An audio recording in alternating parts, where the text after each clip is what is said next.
Well, so in regards to the engineer capitalist, in your opinion, how might the spirit of engineer capitalist be brought back to the United States? Do you think it's lost? I think it's lost for some substantial time, but I think, one of the most telling statements in how bizarre American capitalism has become is that chief of Goldman Sachs, who, when he was having his most recent bonus, which is up in the hundreds of million, close to $100 million, being challenged, said he was doing God's work. I mean, I'm sorry. In a fundamental sense, the financial system is a necessary parasite. You need credit is an essential part of letting normal corporations work. They need working capital to handle their unexpected increase in expenses, to be able to pay their bills as and when they fall due, rather than waiting until they get the cash receipts coming through later. So credit's an essential part of the system at that level, but it is simply a transfer from one component of society to another. It does not produce net wealth. Right. Now, when we let the finance economy take over, this is done. Its nickname is the FIRE economy: finance, insurance, and real estate.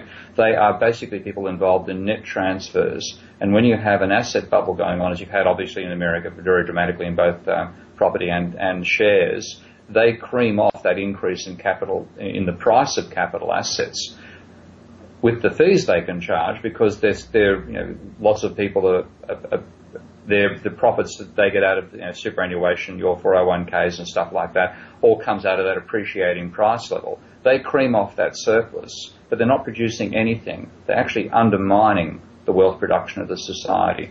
And you've got to grasp control from those people once more. They have to be thrown out of the high office that they're in at the moment. And that isn't the sort of thing that happens in one electoral term or inside a considered thing. There has to be a revulsion at that way of behaviour.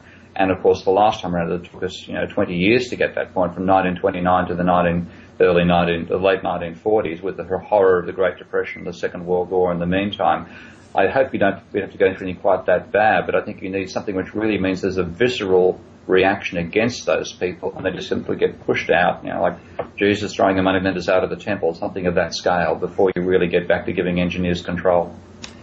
Yeah, well, I have to tell you personally, I can definitely see a shift in the social mood here in the States. It's taking a while, but it is growing. The transfer of wealth and the picking of those that are just too big to fail, the picking and choosing by politicians, it's kind of hard to ignore. And so in regards to these FIRE economy individuals, I noticed that while you were talking to Max Keiser, you'd mentioned that if the USA were to reindustrialize, we would have a lot of these FIRE, finance, insurance, real estate economy players who are non-productive to an industrial economy with no place to fit. And they do not have the skills to be the engineering capitalist. So is part of the solution to encourage engineers perhaps to be the capitalists again? And should we be encouraging them to learn more about economics? And if so, what advice would you have? Well, they certainly have to learn. They should be trying to take over. They shouldn't be conceding the high ground to the economists and the financiers, definitely. But economics itself is a very, very dangerous area to get into, because it is so badly structured. If engineers ever feel that they read some economics up and think it's mumbo-jumbo and gobbledygook, they are right. The level of training of economists is absolutely appalling. Their mathematical ability is never stretched. It's quite amusing when I have colleagues who have been engineers who have then decided to go and do an undergraduate or even a postgraduate course in economics, and they find themselves falling off their chairs in laughter watching it. The professor be really impressed with how he can find the point of intersection of two straight lines.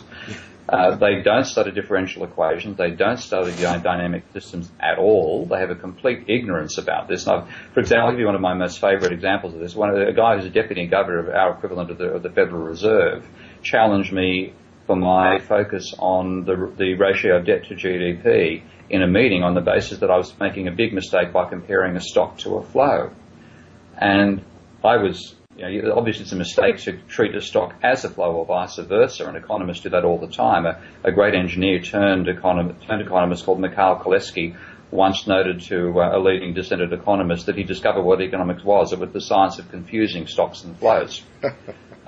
But obviously the ratio of debt to GDP, the dimensionality of that is the number of years it will take you to pay your debt down. And that's clearly a very important measure of the degree of financial stress the system is under. So you have to, certainly engineers should be involved in learning economics, but they have to rewrite it. I would like to see engineers take over economics again.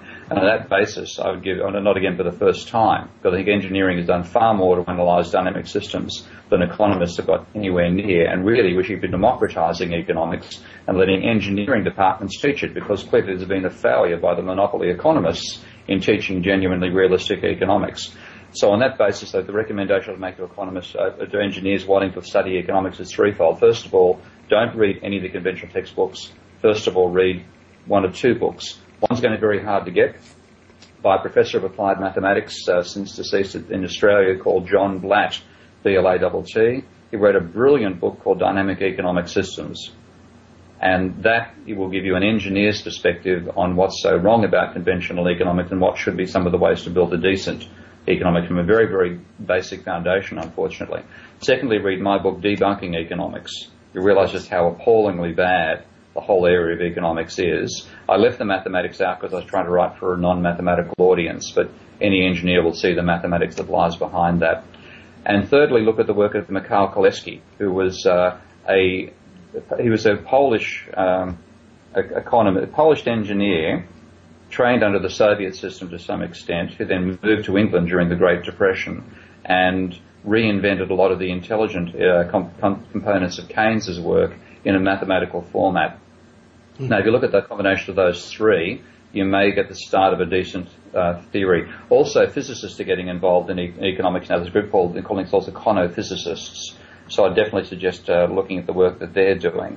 But when you put that all together, then you have an engineer's approach to analysing the economy, which is what we desperately need. The fourth person I'll mention is somebody who's mainly famous for something he wishes he'd never done, which is Phillips, who gave us the Phillips curve. You would have heard that being talked about. Yes. Yeah. Okay, now Phillips is actually an engineer, and a brilliant engineer, and he tried to introduce economists to systems, to flow charts and block diagrams back in the 1950s. And that Phillips curve thing was just a particular nonlinear relationship he thought made sense that would be in the actual dynamic feedbacks in a proper dynamic model of the economy. So Phillips's papers from the 1950s will give you an idea of how you could apply systems engineering type thinking to economics.